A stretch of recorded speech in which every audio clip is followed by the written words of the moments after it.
Okay, hello guys. What's up sa inyo? Merry Christmas everyone. At nakita nyo naman kami. Papunta na kami sa estasyon ng aming bus papunta sa aming grandparents. At saka ngayon lang ulit kami makakapagbakasyon na naman kasi talagang napakatagal na nung huli. Wow, kala mo naman sobrang tagal. 2 years lang naman yung last na punta namin. At makita nyo, grabe, dun kami sa sky. Clouds in the sky. Naabutan namin yung mga clouds na bumaba. Tsaka ito rin yung maganda dito kapag mga nadadaanan mo, super mountainous. And syempre with the twist, naging mini family reunion na rin siya.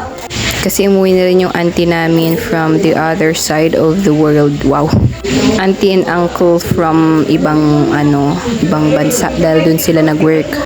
And okay na rin kasi matagal na rin silang hindi naka-attend sa mga reunion since wala nga silang holiday, ganun, wala rin masyadong bakasyon sa kanila. And talagang good din kasi pati kami hindi rin kami naka-attend sa reunion namin last since sa Sagada siya. Malayo and parang wala pa kaming ipon nun for biyahe-biyahe, ganun. Sayang din talaga nung last. Gusto rin talaga naming magbakasyon dito. Kaso wala pa kaming ipon talaga for pamasahe. Buti na lang at bumaba yung pamasahe namin and naging 50 siya before kasi 70 pesos. Tsaka yan, hindi rin mawawala ang karaoke sa ganitong mga okasyong selebrasyones. At kita nyo naman yung mga manok dito, pakalat-kalat lang, hindi siya naikukulong kasi kapag sa city siya naikulong, syempre tatakas siya or kukunin ng kapitbahay, ganon. Dito is nakatira na sila sa mga puno-puno namin o diba, mga free itlog na yung mga yan. May mga free itlog kami and buti na lang hindi sila yung masusungit na talagang nangaagaw ng food. Tsaka nagdala na rin si Ambit ng puzzle para hindi kami mabagot dun if ever na wala kaming gagawin. At yan, ang daming tinawag nila aunties and uncle na mga kakilala from there. Ito, mga for believers din sila sa Pugo. And then yan si Pastor Haji. Hindi ko siya na video kasi niya ako Ayan pala siya. Ayan, si Pastor Haji and si Uncle Samuel. Yan. At saka nung gumabi na, pinili naming mag-guitar-guitar sa labas or jamming-jamming. Yeah, tapos kinamagahan naman, meron na namang ulit bisita. Meron si Ading Isha. Ayaw niya magpabuhat nung first. Pero nung tumagal, nakikipag na siya sa amin, nakikipaglaro. Kailangan lang talaga ng syempre, para masyado siyang introvert. Hindi naman masyado, pero siguro introvert na rin siya. Diba? Kasi ayaw niyo makipaglaro sa first and nung tumatagal nagiging friends na kami, ganun. So, hindi naman lahat ng bata is magpapabuhat, diba? Tsaka, syempre, jamming ulit para, mga may ginagawa sa buhay. Wow. Ayan na ang ating baby girl. Nakikipaglaro na siya. Hindi na siya nahihiya-hiya. Kaya yung maganda rin dyan is, kapag first, talagang kuhanin mo muna yung loob niya. Yan may petsor pa. At yan nga ang buhay probinsya, trinay na rin ng pinsan namin magpainit ng bigas. At nung humapon na, trinay namin tong siso dito. Mas matibay tong siso dito kasi sa amin, kila lolo is maikli lang yung pwede mong isiso. Hindi ka pwedeng magganyan-ganyan o tumilapon. Dito kasi it is parang pagtulugan lang siya. Built for pagtulugan. Kaya ito kasi pwede ka talagang mag-swing kahit gaano kalakas. Diba? Ang ganda ng view. Ito yung dito ka nagtatambay tapos ang ganda ng view mo. O diba? Ang gandang tumambay. Mas lalo na kapag nagsa-sunset, pwede kang mag-silhouette dito. Yung talagang kita yung background mo at itim ka lang. Wah! Para kang shadow. Alam mo naman yung silhouette, no? Ganon. Ganda talaga, guys. Kaya talagang buhay probinsya is wow, pang pa-refresh ng feeling, ganun. Saan tayo pupunta? Andaan. Where are we going? Watang shed. Waiting shed with? Ako. With you? Hindi, anong meron sa waiting shed? Basura. Basura? Anong basura? Basta. Messenger. Mga thank you. May mag-iindayon kami. Daw. Dayon. May Gusto niya maglakad-lakad kahit mainit eh. Ito na lang, malapit lang to sa Baguio, 1 hour 30 minutes kaya hindi din masyadong mainit. Ayan. Ito na kami, malapit na kami. Siyempre walang tao, meron ba? Farmers daw? Farmers Paghingaan. Paghinaan. Anong English nun? Paghinga. Farmers rest area. You know?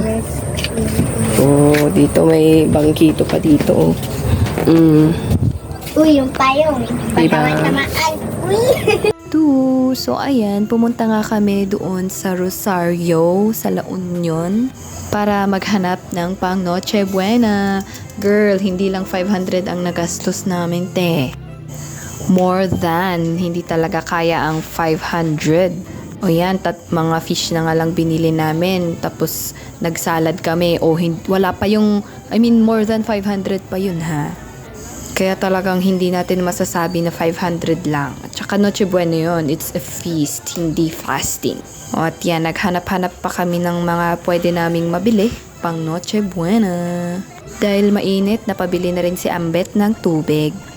At nang time na to, magla-lunch na kami, kaya naghanap kami ng pagkainan namin sa labas. At hindi wala kaming mahanap kasi palengke to. Buti na lang na may natanong kami kung saan at tinuro niya dun sa labas. Kaya naghanap-hanap kami dun sa labas. Ganun. So mainit pa tayo pinalakad, aber. Kaya nung papunta kami, may nakita kami na sign na KFC. Tapos nung pinuntahan namin, yan pala sign lang pala, pero 1 kilometer. So, 1 kilometer pa siya kalayo. Okay, dito na kami sa dulo ng mga tiyanggi-tiyanggi or bilihan. Hanap kami, guys. Kung may nakita kami ng lechonan, kaso walang pagkainan sa loob.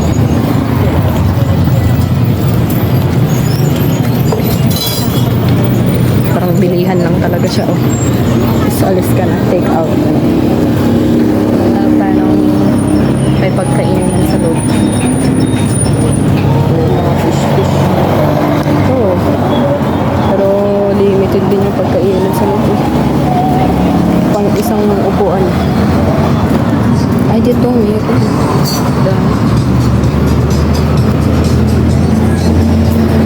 Ayan, hindi na kami dito, guys. Kasi mainit na eh. Hirap na maghanap-hanap ng kung ano-ano. Yun lang, guys. Kakain kami. Yan, balak sana namin sa restaurant. Pero syempre, budget meal ang meron. Kaya dito na kami upo since gutom na sila. Hihihi. Ayan na ang smile ng mga gutom. Nakakain na sila. Kailangan na rin naming bilisan kasi bibili kami ng Noche Buena nga. Gaya ng sabi ko kanina. Hihi. Napakalinis nga pala dito, guys. Wala masyadong kalat. Yun yung maganda dito kasi hindi masyado ang plastic dito. Wala masyadong, wala din masyadong turista kasi puros mga taga-local dito yung mga nandito. Kaya talagang malinis. Pero sana kung may turista man, hindi man sila yung magko-contribute ng kalat, di ba? Para naman i-welcome ulit sila ng mga tao. Dito nga pala yung mga paradahan ng mga different part ng mga terminal ng tricycle. Harap ng Friendship Market. Ayan, napunta na kaming market. Isa lang putahe ang binili namin dyan. Since kami lang din nila grandparents and kami nila mother. Kaya hindi kami super dami. Kaya isang putahe lang talaga. Ayan yung mga Christmas. Mahirap tong tibagin. At ayun na nga, papila na kami and ang haba ng pila kahit sabihin nating malawak yung cashier area. Pero ang haba pa rin ng pila kahit saang cashier man yan.